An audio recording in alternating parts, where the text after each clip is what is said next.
Hi, my name is Vishal Ashraf and welcome to another episode of This Week in Digital Rights. On October 28, Mark Zuckerberg, the CEO of what was called Facebook Inc., announced that the tech giant will now be called Meta. Meta's products include Facebook, WhatsApp, Messenger, and Instagram. The name was disclosed at the company's annual AR/VR Connect conference. After the Facebook Inc. rebranding, Meta's official Twitter account tweeted, Meta is helping to build the metaverse, a place where we'll play and connect in 3D. Welcome to the next chapter of social connection.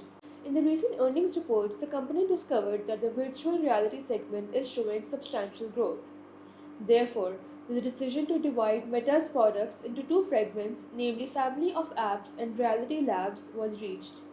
Family of Apps will encompass Instagram, Messenger, and Facebook, while Reality Labs will include Oculus and Meta's other works on augmented and virtual reality. A key point that should be made is that while the company's financial structure will be changed, the corporate structure will remain the same. Meta plans to generate separate financial reports for the two segments in the fourth quarter of 2021.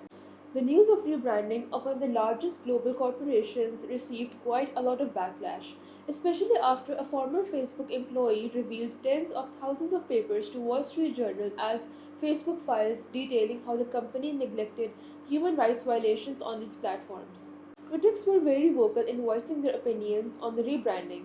United States Congresswoman Alexandra Cortez described Meta as a cancer to democracy in her tweet. Similarly, other US senators showed criticism as well.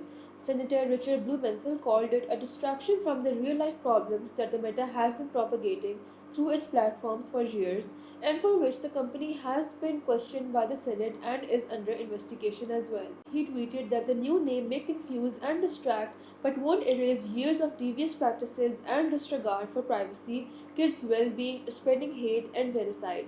Senator Ed Markey emphasized that Meta shall only be known for its role in promoting violence and called it a threat to privacy, democracy, and children.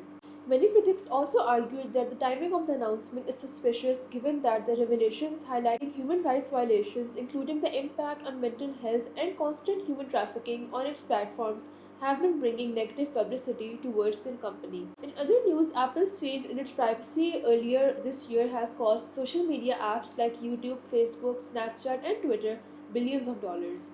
The Financial Times conducted a survey recently where they found that the said social media apps lost around $9.85 billion ever since Apple's update in April.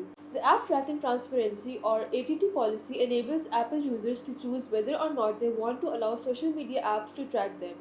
After the change in privacy policy by Apple, advertisers are having a hard time figuring out ways to target their users. As a result, advertisers are not so keen on financing these social media apps on iOS. Rather, they are focusing on Android users now. Now, because Snapchat's sole focus is on smartphone technology, it had to incur the worst percentage of its business. Meanwhile, Facebook bore the most loss owing to its large size. Responding to Apple's privacy change, Facebook's chief operating officer Sheryl Sandberg said, the accuracy of our ads targeting decreased, which increased the cost of driving outcomes for our advertisers. And measuring those outcomes became more difficult. Facebook's chief financial officer described Apple's policy change as challenging and a little bit more disruptive than they anticipated.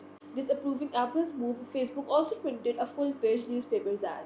Apple's change in privacy policy has clearly been wreaking havoc from rivals like Facebook and igniting concerns amongst users as well. The policy change does not mean that Apple will not be collecting its users' data. Instead, it is up to the developer's discretion now whether or not they want to share user information with third parties for targeted advertising.